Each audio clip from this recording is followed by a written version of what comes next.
Welcome back to the 7 Days with Loretta Lynn series, a mini-series that's part of the Residue and Return readathon for Nonfiction November. If day one traced Loretta's life to the dust of Butcher Holler, day two gets to the heart of what that life cost.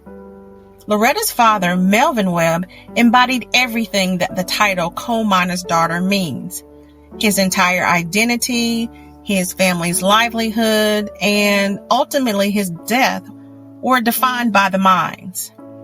The book doesn't sugarcoat the relentless, grueling, and dangerous work. His life was spent in darkness, chipping away at the earth for a dollar.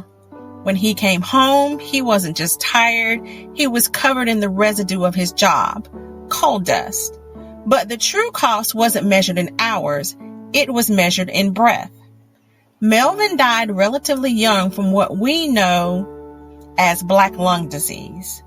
This slow, suffocating death was a common fate for miners. The coal dust, that consistent residue, settled on his lungs and solidified his sacrifice. This is the tragic toll that the coal camps demanded. This loss, the emotional and financial devastation of losing the family patriarch to an occupational disease, is really the shadow that hangs over Loretta's early life. It's what drove her to try and find a better way.